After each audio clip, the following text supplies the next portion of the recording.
The imposed marriage felt like a prison, and her teary eyes could only think of escape. When she finally managed to flee, no one imagined she would one day return, but this time by choice. What happened afterward united two worlds. Subscribe to the channel and discover this unexpected turn. She was handed over as the last bargaining chip. Colonel Mendonça no longer had water on his lands, nor cattle nor credit among the men who still traded in the arid interior of the northeastern backlands. The last diversion of the river that supplied the Quilombo of Morro Santo had been the last straw, and the Quilombolas, led by the young leader Joaquim dos Santos, demanded reparation. For instead of water or land, they received an infamous proposal, the colonel's daughter in marriage as a seal of peace. It was a gesture of dishonor veiled under a cloak of forced diplomacy. Drought had punished the region for almost 2 years, transforming the soil into cracks and dust. The colonel's men had built a clandestine dam, diverting the only stream that still fed the Quilombo community during those times of brutal drought. When they discovered the diversion, 3 children had already fallen ill from the contaminated water from shallow wells. Joaquim, with his 30 years marked by the sun and struggle, led a group to Estrella Seca Farm, the colonel's property, demanding justice. The altar was improvised among goats and hoes. Carolina, called Lena by those close to her, wore white but no veil. Her dress was stained with red dust and speckled with sweat. Her eyes were swollen from crying all night. She no longer cried from fear or anger, but from shame. She knew she was being traded as merchandise, not as a woman. And Joaquim, despite his upright posture and firm gaze, seemed no less embarrassed. The debt had not been made by him, but for honor he accepted the agreement like someone swallowing thorns. "My daughter will bring civilization to your people," said Colonel Mendonça, loud enough for everyone to hear, adjusting his leather hat over his graying hair. "And in exchange you leave my dam in peace." Joaquim didn't respond. He only looked at Zezinho, the 8-year-old boy who limped with an improvised crutch, a consequence of the fever that almost took him while the stream dried up. It was for Zezinho and the other children of the Quilombo that he accepted that agreement. His people needed water, not a white lady accustomed to giving orders. In her first days in the community, Lena didn't speak to anyone. She refused food, ignored glances, slept with her boots on, ready to escape. And she planned. She observed.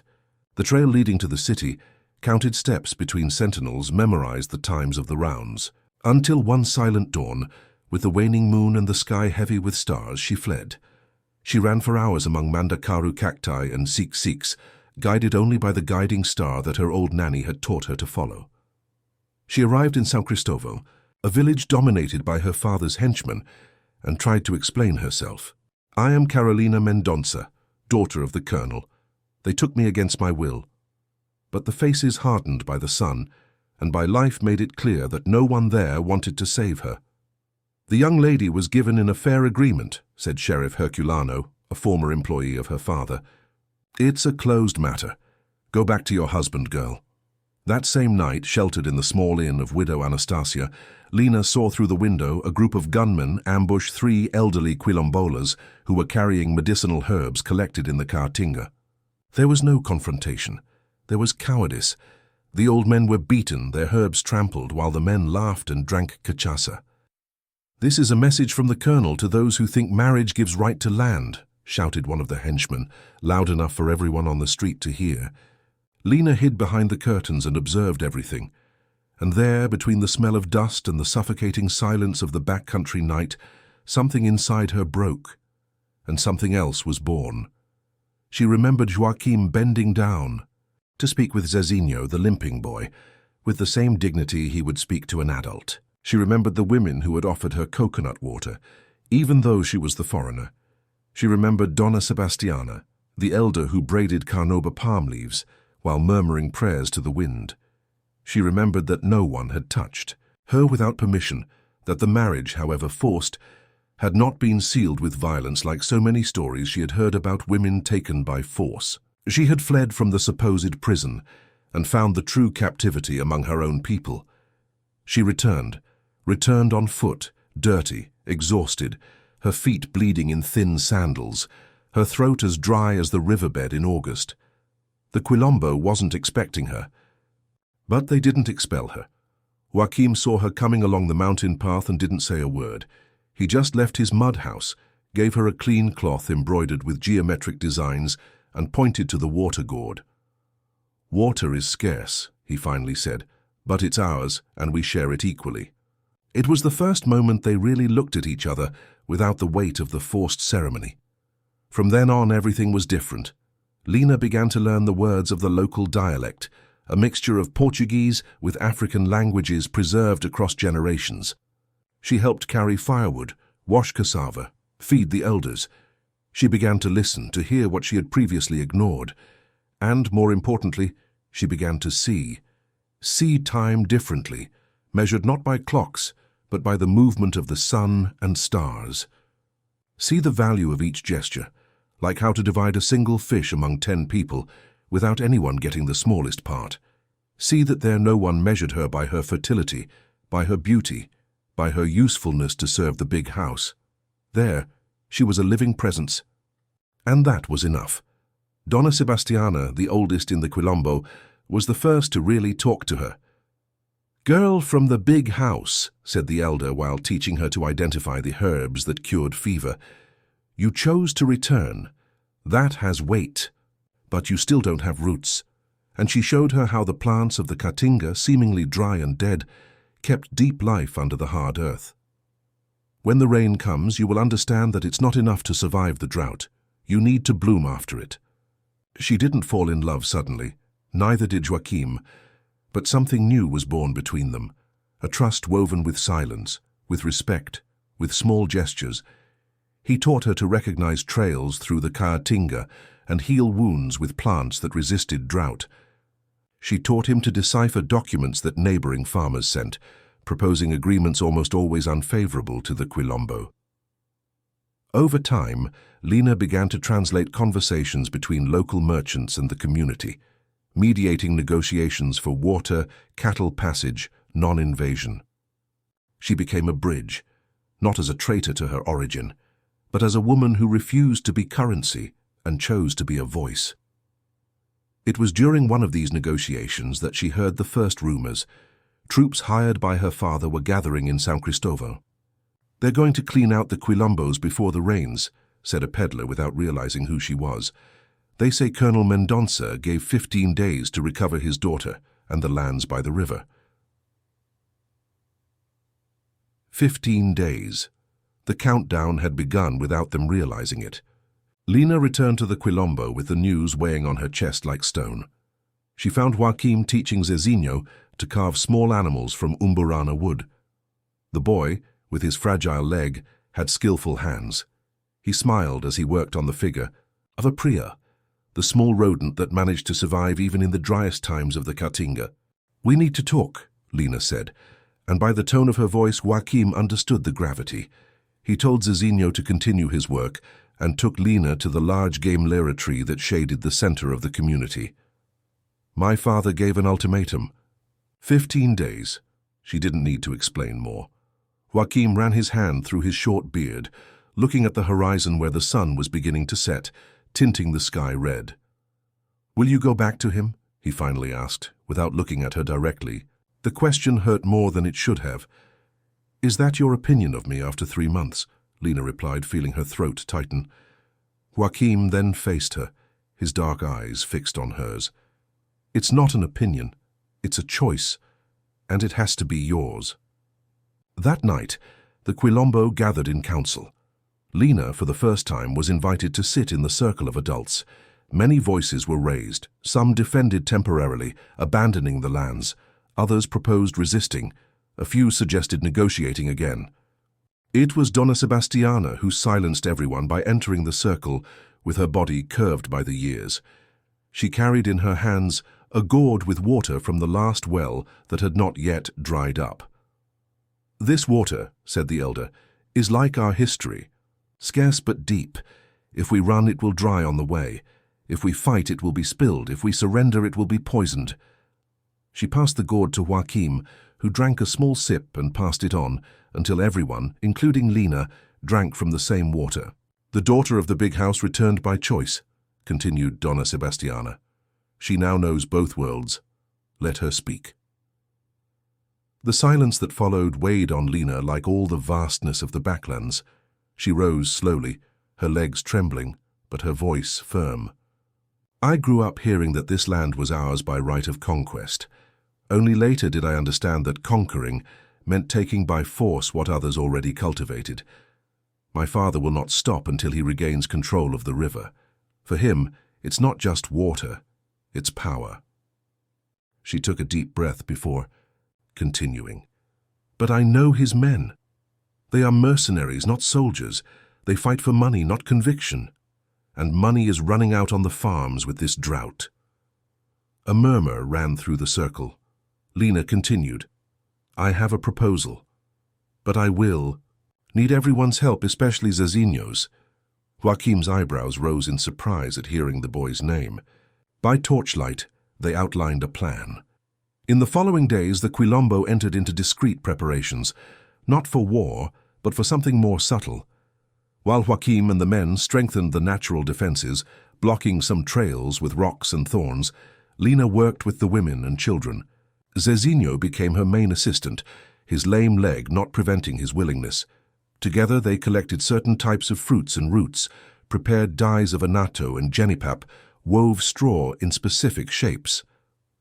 On a particularly hot afternoon, when the work was almost complete, Joaquim found Lena alone by the small reservoir that remained of the river.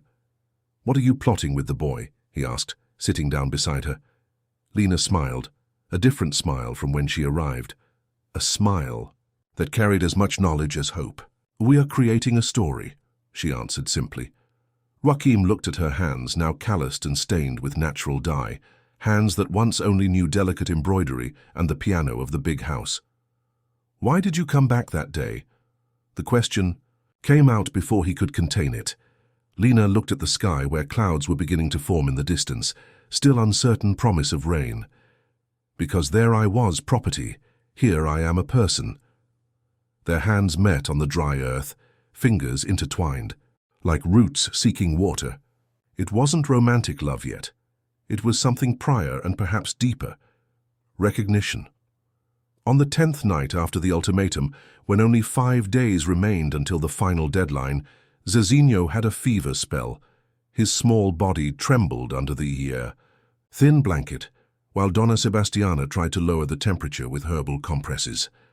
Lena and Joaquim kept vigil beside the mat where the boy slept, his irregular breathing like a wounded bird. He needs medicine from the city, whispered Lena. What we have here is not enough.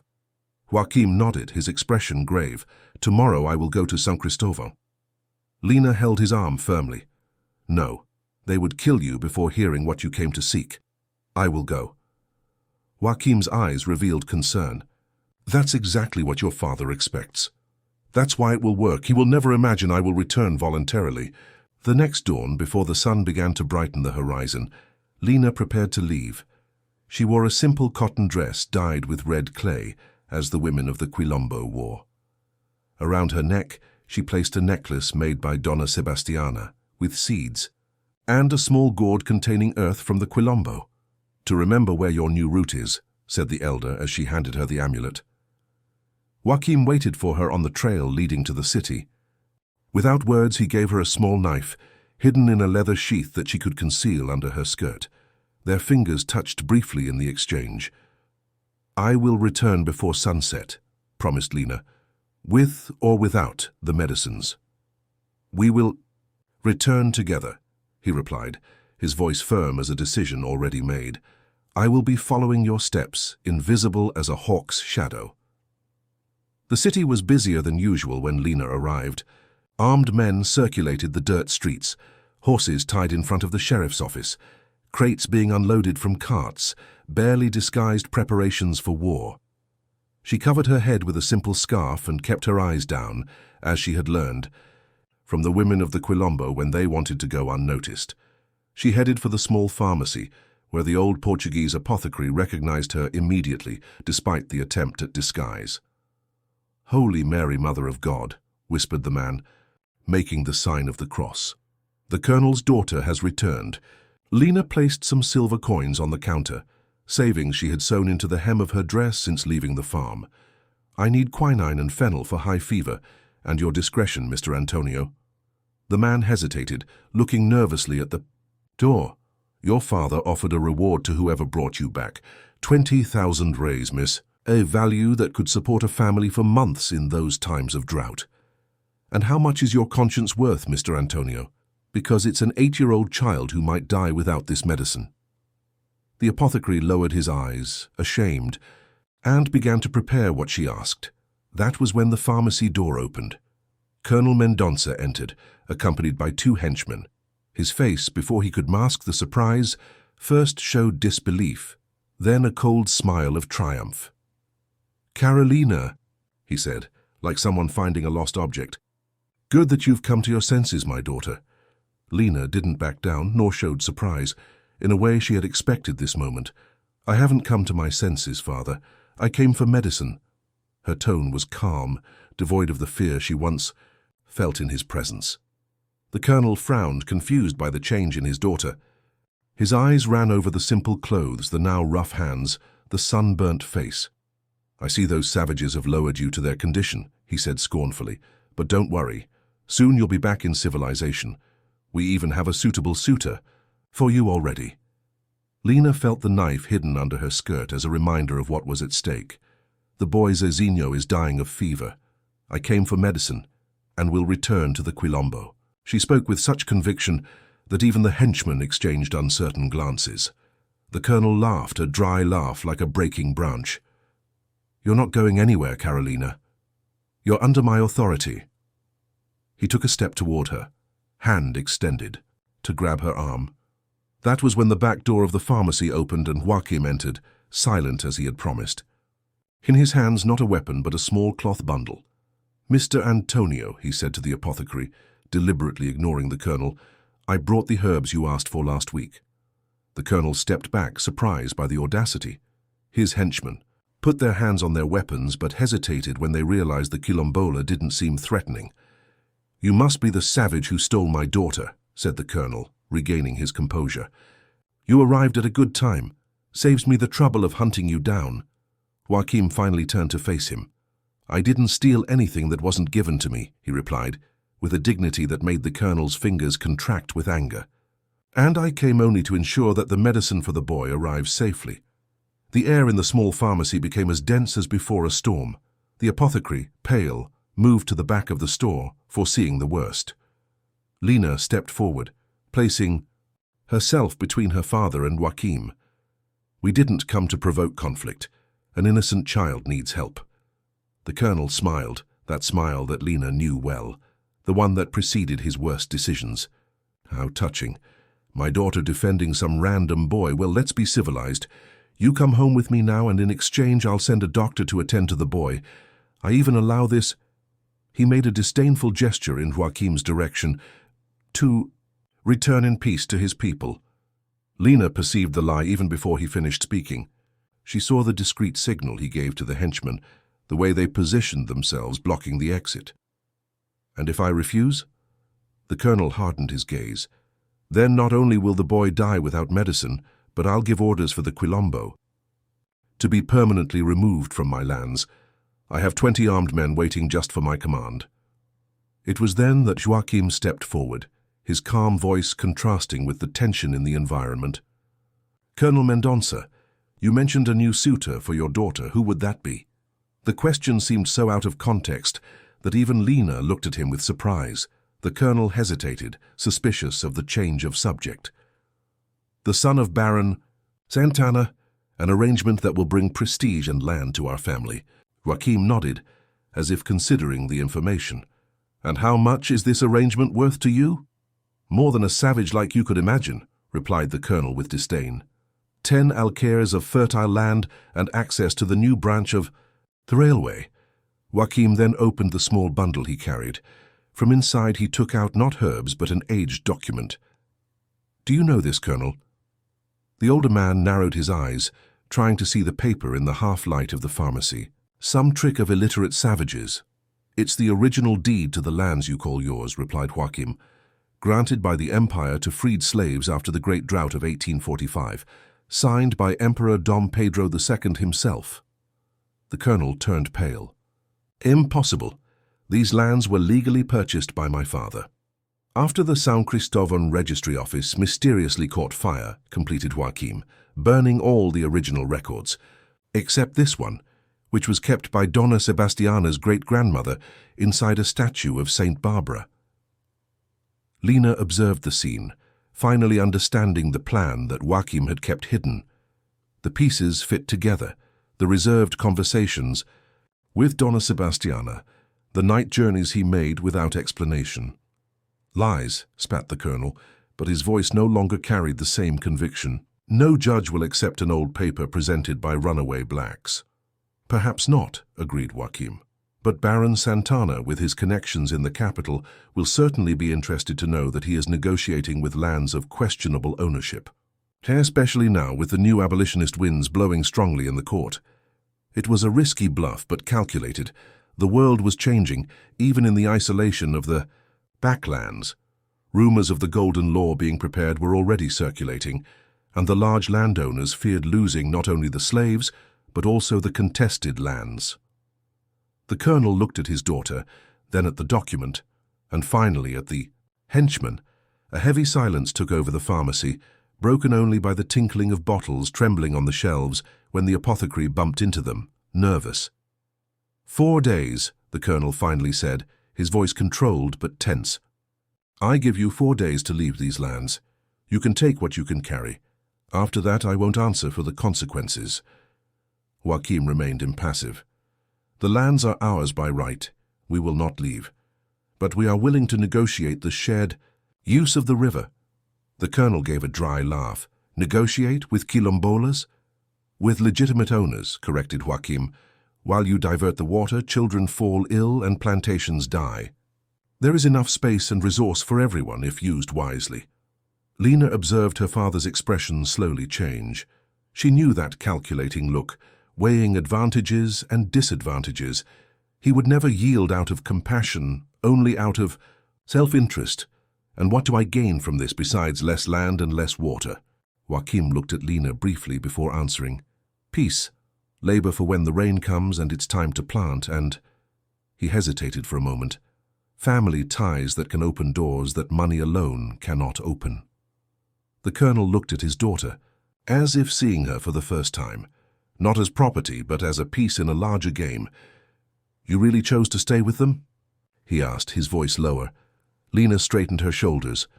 I chose a place where I can be more than a bargaining chip, father. Where I learned that true strength comes not from dominating others, but from rising alongside them. The apothecary, who had been following everything in silence, cleared his throat discreetly and slid a package across the counter. The medicine for the boy, he said in a low voice. No cost. Please. Lina took the package and carefully stored it in the pocket of her dress. The colonel took a step back, his hand still resting on the handle of his weapon but without drawing it. 3 days, he finally said. In 3 days, I will come to the Quilombo with the notary to verify this document and formalize any agreement. If it's a forgery, there will be no mercy. He turned to leave but stopped at the door. Without looking back, he added, And, Carolina, your mother asks about you every night. It was the only demonstration of genuine feeling she had seen in her father in many years. After the colonel and his men left, a collective sigh seemed to fill the pharmacy. The apothecary was visibly trembling. You need to leave the city now. He is not a man to honor his word when his pride is wounded. Joaquim nodded, carefully storing the document. He took Lina's hand, and together they left through the back of the pharmacy, following narrow alleys until they reached the trail that led back to the Quilombo. Only when they were under the protection of the Caatinga did Lina finally ask, Is the document real? Joaquim smiled, that rare smile that lit up his eyes. As real as our struggle. It was Zezinho who found it, hidden inside the wooden saint that Dona Sebastiana keeps. The boy was playing at hiding treasures when the image opened up. Lina squeezed. The medicine package. So it wasn't just an excuse to follow me to the city. No, the boy really needs the medicine, but we also needed a way to confront your father on neutral ground. It was Donna Sebastiana who suggested using the document as a shield before we needed to use it as a sword. They walked in silence for a few minutes, the already high sun punishing the dried vegetation. On the horizon, denser clouds were beginning to form. "Do you think he will honor the agreement?" Lena finally asked. Joachim looked at the sky before answering. "Your father is like the drought, Lena. Relentless when strong, but even he will have to bow when the rains come. And they always come." Further ahead, at the bend in the trail, a small limping figure awaited them. Zezinho had escaped from care and come to meet them leaning on his crutch, his face still marked by fever, but his eyes bright with hope. "Did you bring the medicine?" "Did you find my treasure?" he asked, his voice weak but animated. Lena ran to him, kneeling to be at his height. "Yes, to both questions, little warrior. Your treasure may save not only you, but the entire Quilombo." As Joachim picked up the boy, to return to the village, the first drops of rain began to fall, timid on the dry earth, a promise whispered by the wind. 3 days. The colonel's deadline would coincide exactly with the feast of Saint Benedict, the black saint whom the Quilombo celebrated as protector. It would be a test of faith, not only in the justice of men, but in the renewal that only water could bring after so much drought. The rain that began with timid drops transformed into an abundant blessing during the night. By morning, the Quilombo awoke to a transformed Caiatinga. Plants that seemed dead opened into vibrant green. The dry riverbed began to receive the first trickles of water descending from the hills, and the air, once suffocating with dust, now carried the sweet smell of wet earth. "It's a sign," whispered Donna Sebastiana, watching Zezinho drink the medicine brought from the city. The fever had already considerably decreased. Water always arrives when we are ready to receive it. The next 2 days were of intense preparations, not just to receive the colonel and the notary, but for the feast of Saint Benedict that would coincide with the visit. Under the guidance of Donna Sebastiana and Lena, the Quilombo transformed. Colorful pennants made of scraps were stretched between the mud houses. The women prepared enough food to feed twice the number of people living there. The men cleaned and widened the main trail so that carts could arrive without difficulty. Zezinho, recovering quickly with the medicine, coordinated the other children in making small gifts for the visitors, wooden sculptures, seed necklaces, drawings made with natural dyes. "Why are we preparing so much to receive those who always wanted us far from here?" asked one of the young men to Joachim as they worked. The Quilombo leader looked at Lena, who was helping to braid straw for new mats, before answering, "Because we are not just defending our right to stay. We are showing who we really are." On. The night before the final deadline, while the Quilombo slept, Joachim and Lena remained awake, sitting under the central gamalera tree. The stars shone with renewed intensity in the sky washed by the rain. "If my father doesn't honor the agreement tomorrow," began Lena, the concern visible on her face. Joachim covered her hand with his. "We are prepared for any path the river decides to follow." She smiled at the metaphor. In the last few months she had learned that in the Quilombo, wisdom often came wrapped in images of nature. "When I arrived here, I thought you were the ones who needed salvation," she confessed. "Now I understand that I was the one who was lost." Joachim looked at her for a long time before speaking. "No one saves anyone alone, Lena. People just find each other on the path of their own liberation." It was at that moment that he held her face between his calloused hands and kissed her for the first time. A kiss with the taste of promise, of new rain on ancient land. On the 3rd day, the Quilombo awoke to the sound of drums announcing the feast of Saint Benedict. Even with the tension of the imminent visit, there was genuine joy in the air.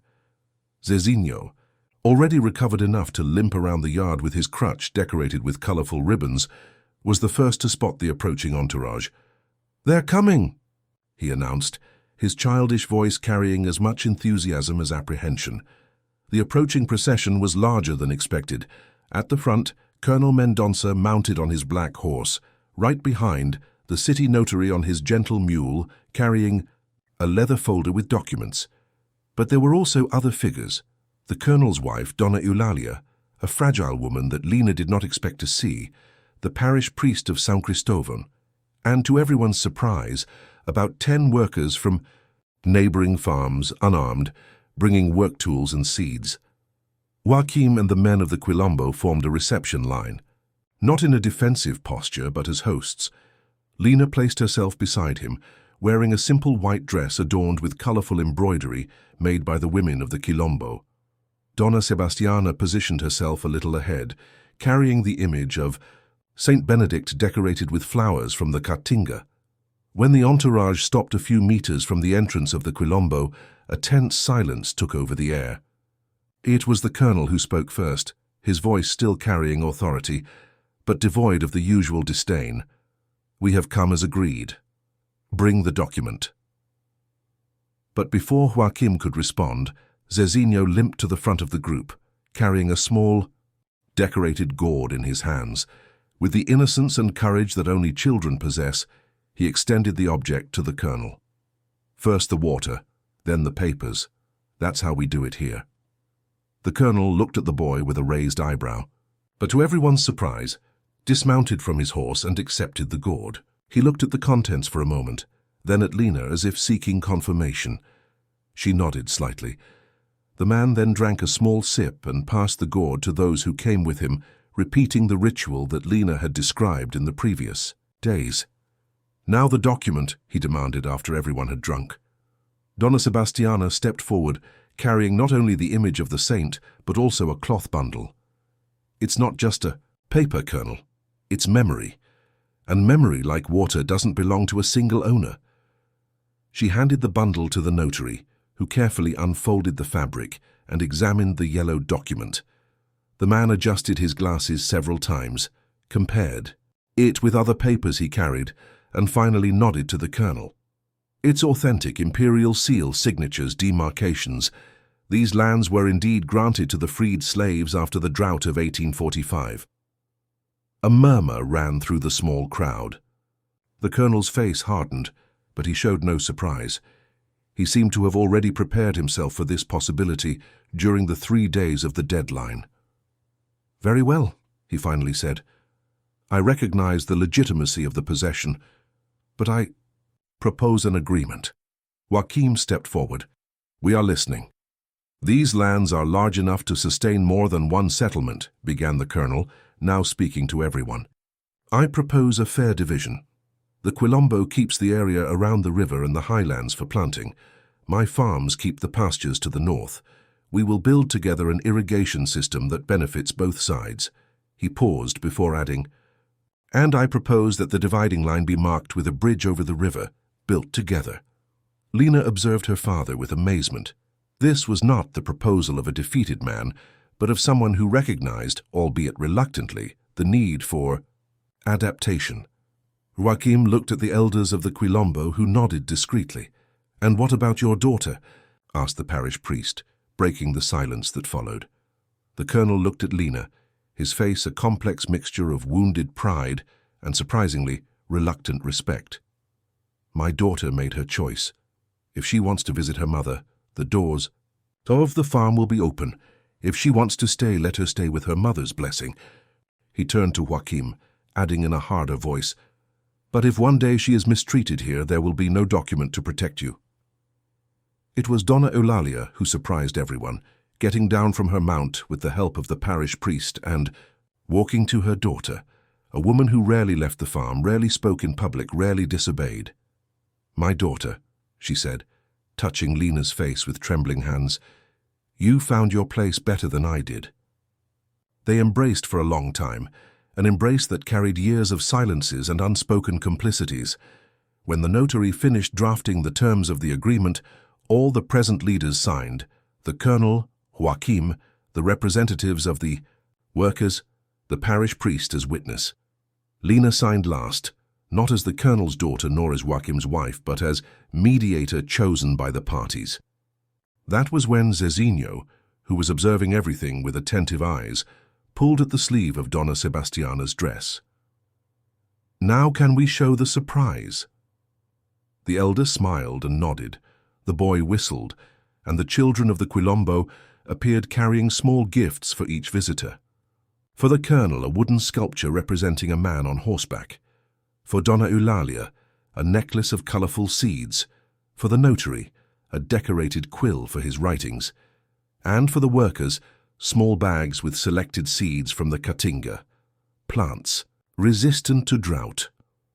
It was your daughter's idea, explained Donna Sebastiana to the colonel, who looked confused at the present in his hands. She said it's easier to build bridges when we remember that on the other side there are also people, not enemies. In the afternoon, the feast of Saint Benedict proceeded as never before. Quilombolas and farmers, masters and workers shared food, music and stories. Not as equals, the scars of generations of oppression would not disappear in a day, but as people who began to see humanity beyond the divisions.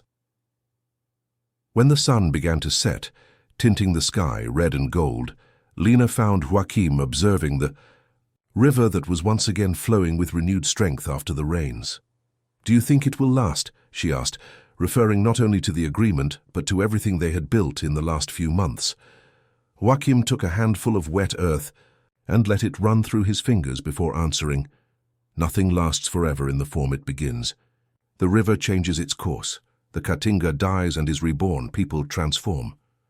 But some seeds once planted grow even after the drought." He kissed her again, this time without the weight of the uncertainty of the future. Behind them, Zezinho approached limping, accompanied by other children.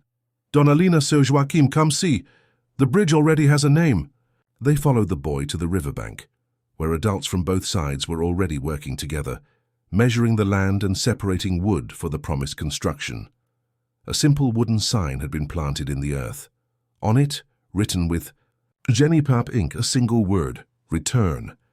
Lena felt her eyes fill with tears, not of sadness nor of simple joy, but of that kind of emotion that comes when we recognize that we are no longer who we were before. Donna Sebastiana approached, leaning on her Jurema staff. "When you arrived here, girl, you were currency. Now you are a bridge." She pointed to the river that was flowing again, to the people working together, to the sky where the first stars were beginning to appear. And bridges don't belong to either of the sides they connect, they belong to the path. Months later, when the bridge was finished and the first joint harvests were celebrated, Lena and Joachim formalized their union, not as an obligation born of agreement, but as mutual choice witnessed by both the Quilombo and Lena's family.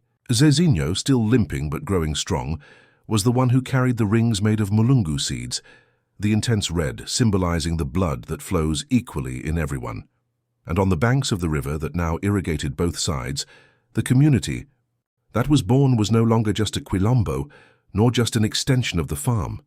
It was something new with its own name, Volta d'Agua, Water's Return, a place where people were no longer defined by what separated them, but by what they chose to build together. It was there that Lena, 2 years later, gave birth to a girl, and when the colonel, now aged but transformed by coexistence, asked what would be the granddaughter's name, she simply answered, Esperanza, hope, because that's what we plant when we decide to return to ourselves. If this story touched your heart, don't let it end here. Share it with someone who needs to remember that we can always choose to return to our own essence. Leave your like, subscribe to the channel for more narratives that build bridges between worlds, and in the comments, tell us when was the time you needed to return to yourself.